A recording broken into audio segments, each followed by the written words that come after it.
It's the start of a new week, a lot of data coming out, and we're going to go over it next.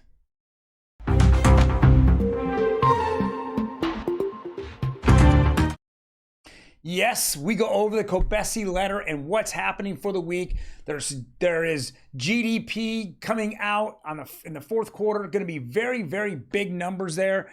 We're going to see if that actually affects what the Fed is actually thinking.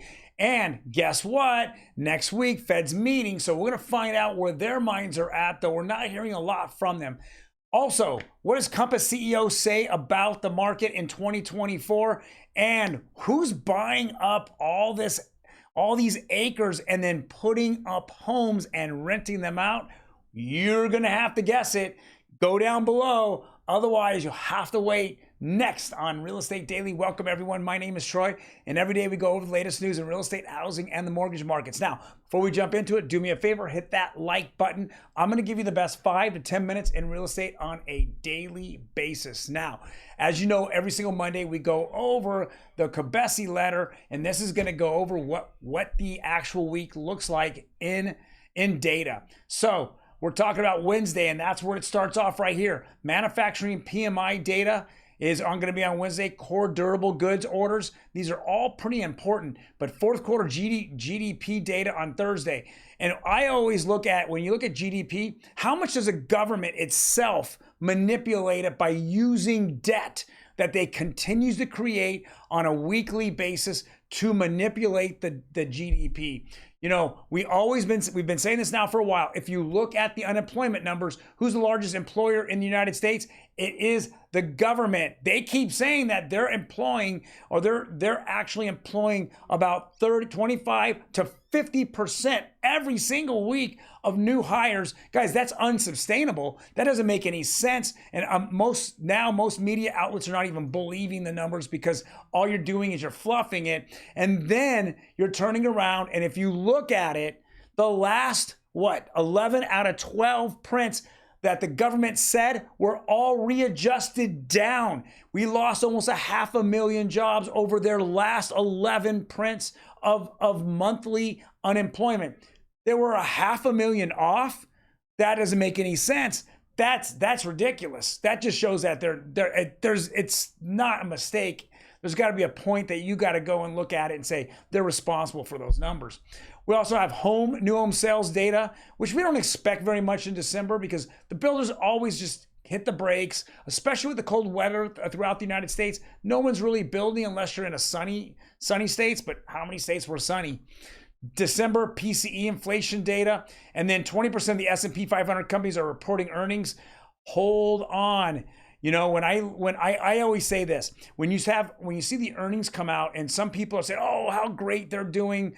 If you really look at what they did, they revised down so low that when the earnings come out, it looks like they actually beat earnings when they're so far down year over year that it's ridiculous. So these are all things, again, that manipulates the stock market, manipulates, pricing, everything. And even though you might say, hey, Troy, you're a Debbie Downer, I'm just telling you the truth.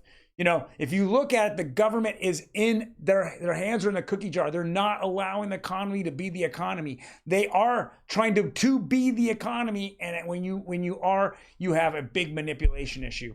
All right, let's jump into the next one. Compass CEO, all key signs in housing are pointing in the right direction.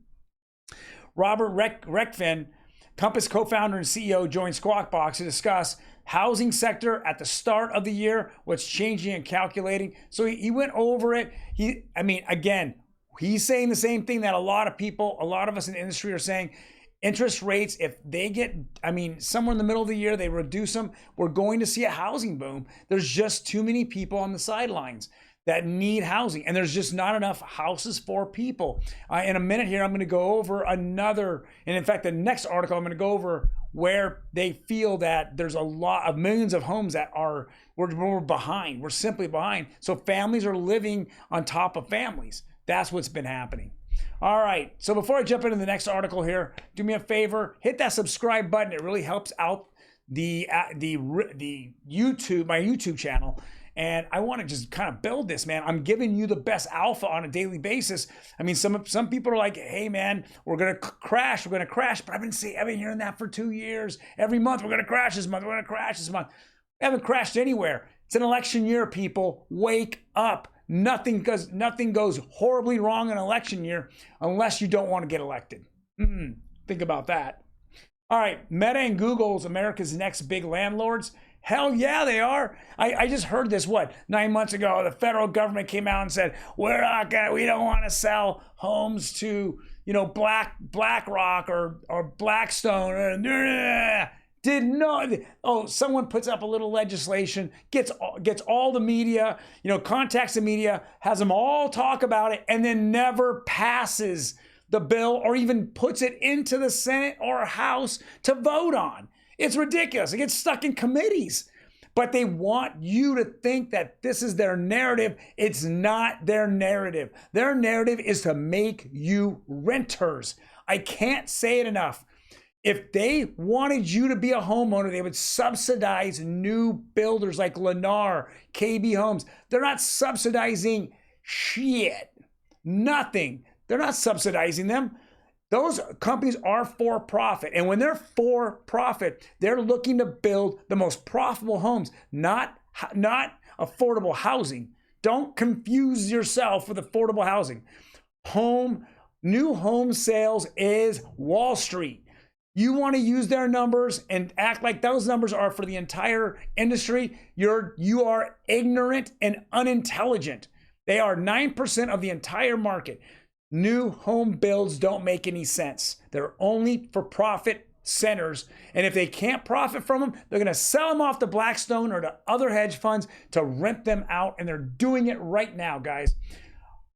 And so I'll read this again. Is Meta and Google America's next landlords? Of course. After conquering the digital realm, America's big tech is plotting colossal real estate projects that could house thousands of people in retail stores in a physical world. Remember back, we had those stories back in the early 1900s where you had the man, he had mines or he had a big business and then he built the houses around his business, and they would bring in those workers who were just young and wanted to work, but they would rent those properties to him. And next you know, that company would own the grocery stores and the gas stations and own everything. They'd own you, the worker. And that's how you lived your life. You worked for the man, right? Well, this is the same damn thing, right? They're building these cities around their centers, around where they work. Let's go over this.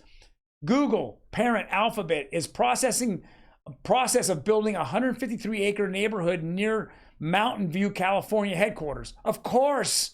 How do you bring in, cheaper labor? You can't. No one that has a $2 million home that has to make that payment is going to work there unless they're in a high-paying job. But remember, Google, I don't care who it is, they've been laying those higher dollar workers, higher salary workers off.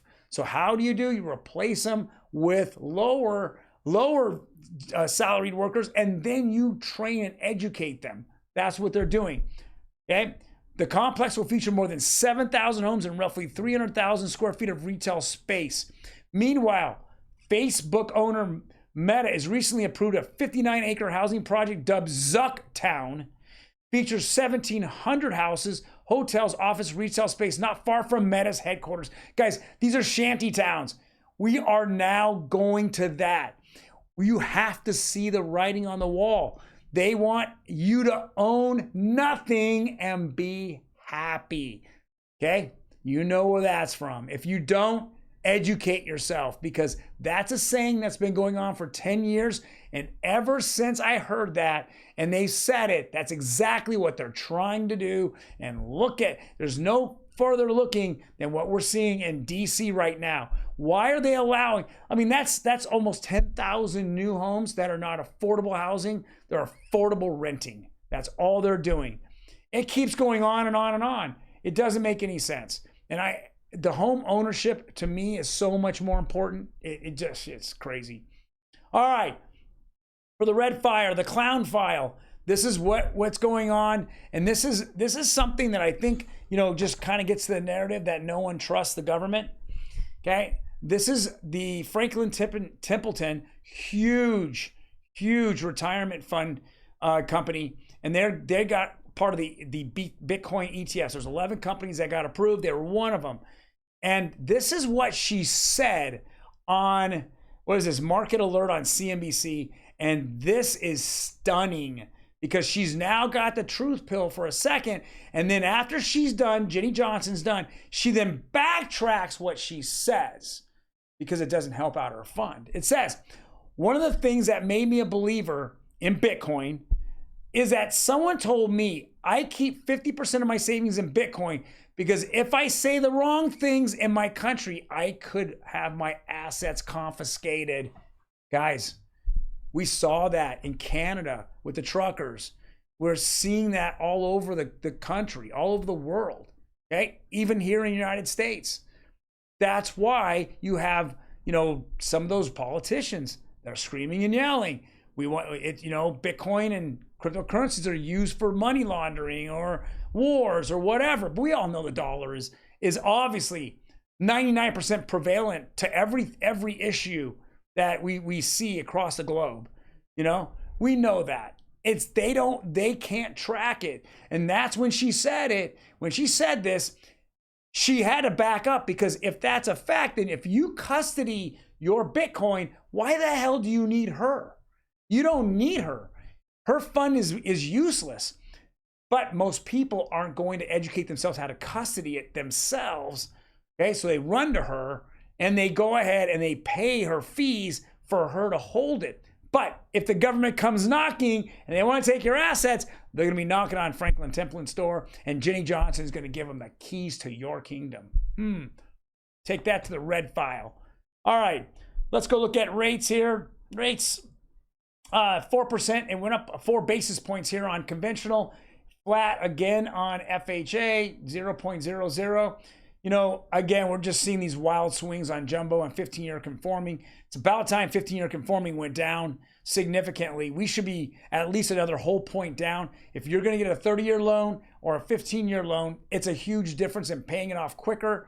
Your payments are higher. Your risk factor is less. And I don't understand how you're that close to a 15-year conforming to a 30-year conforming. We're not even a point off. Makes no sense to me. So, but we're this trend of being down is good. We're looking at the 10-year bond, and let's go take a look at it. 4.10. So the last couple days of last week, we saw it. The beginning of the week, it shot straight up to about 4.20. Then it went. Now it's starting to decline slowly down. So I know that everybody's in like a holding pattern at the moment because we're waiting for the Fed next week, and we're going to see what they do. I think that they're going to stay where they're at. They're not going to lower them, but they're surely not going to hire them. You know, the amount of people unemployed is big.